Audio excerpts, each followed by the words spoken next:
Welcome back to another video. This is a book review.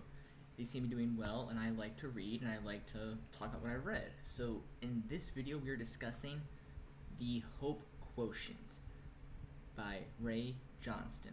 Now, you'll see the subtitle is Measure It, Raise It, You'll Never Be the Same. I find that statement to be very bold, but I also find it to be accurate. I find this book to be inspiring, which is what hope should be, right? Whether you believe in a Christian version of hope that comes from God, from Jesus, or you believe in a secular version of hope that you can will yourself to success. Regardless, this book is for you and will impact you. You're looking at a book that is 224 pages long, and the first several pages of this book are all commentary and reviews. People from noteworthy shows have reviewed this book, noteworthy authors, different churches. This book is recommended by a lot of people. What this book also is a quick read. Not quick because 224 pages is short, don't get me wrong, that is a long book, at least by the standards I go by, where anything over about 200 pages becomes a long read. But it's quick because it's motivating. Years ago I read a different book from Andrew Carnegie of How to Win Friends and Influence People. It's a similar atmosphere where there are biblical principles strewn throughout this book, but it's not necessarily a book about the Bible. In fact, it's not a book about the Bible. One thing Ray Johnston does, though, is he admits he's a pastor.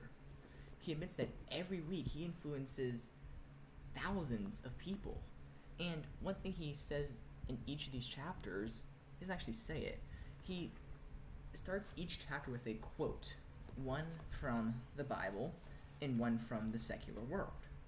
And the reason that's significant is because it allows us to realize that Ray Johnston wants us to be focused on what the Bible actually says, because he believes the Bible is the source of truth and the source of hope.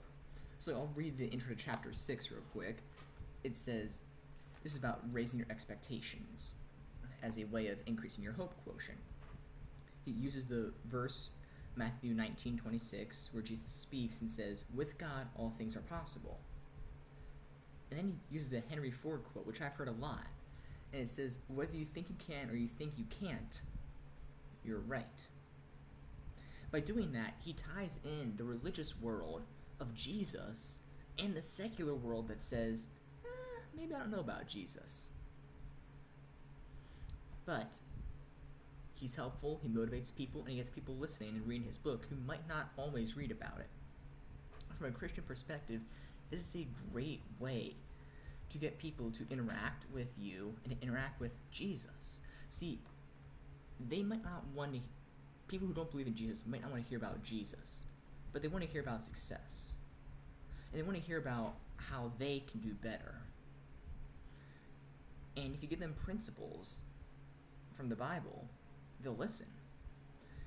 And if you eventually tell them this principle was lived out in a number of people, you can start giving them just generic Christians of the modern era, and then you can talk about big pillars of the faith like Martin Luther, like Paul, like Peter, and then ultimately get them to Jesus, and they can start, that's a great bridge to the gospel. It will take some time, but that's part of what Ray Johnston does in this book.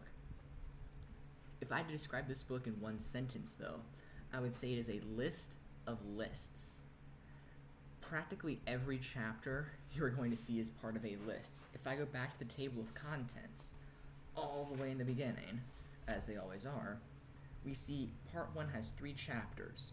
Where it began, your HQ, or the Hope Quotient, changes everything, and then discouragement destroys everything.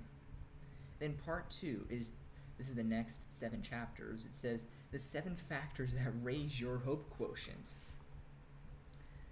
And then, so he lists actually it's 8 chapters, he lists the 7 factors, so that's one part of the list, and then he lists the next chapters individually are the 7 factors that raise your hope quotient and ways you can help to use and activate those patterns. So recharging your batteries, raising your expectations, refocusing on your future, play to your strengths, refuse to go it alone, Replace burnout with balance and play great defense. And then we see unleashing a culture of hope as part 3 of this book. But each of those chapters as well have their own sub-parts.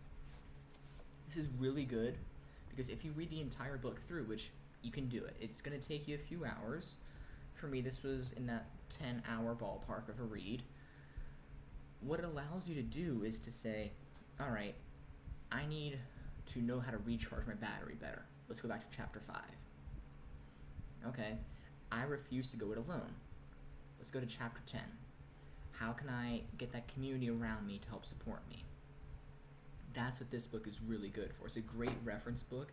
It's a book that as you use it and apply it to your life, you'll recognize there's truth, not just because it's from the Bible. If you don't believe in the Bible, that's okay. We can get there eventually if you desire to. But what I encourage you to trust then is the evidence, the sources that are quoted at the end of every chapter that roll their footnotes to go to the end of the book. But we see each chapter has some large amount of reference material. And what we're referencing are usually studies. Occasionally you see a quote or two, but they're studies or interviews where we can look at it and say, oh, there's the context. If I wanted to see in chapter 6, what did this person say? Well, let's go to this website, this link, let's follow it up, and let's get the context for myself.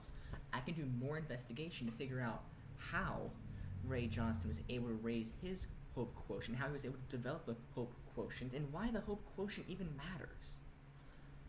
This book is a great read. If I had to rate it out of 5 stars, it's a 5-star read. You gotta get to it. It's a simple book. It's gonna run you probably $15-20. I got mine a secondhand on thrift books, so it was significantly less than that. But it is a great book to read. There's a survey you can take to figure out where your Hope Quotient is, where you're weak, and how you can raise it. I recommend doing that. I personally have not yet done that. I've been busy and I've chosen not to do that, admittedly. But if you're looking for a baseline, I encourage you to take a baseline and to move in that direction. Again, Hope Quotient by Ray Johnston. Here is your book. Here's what it looks like. 224 pages, about a 10-hour read. You will enjoy it. It will affect you in a positive fashion. Do what the book says. There are biblical principles. I fully support what Ray is saying in this book. All right. Have a great day. See you tomorrow.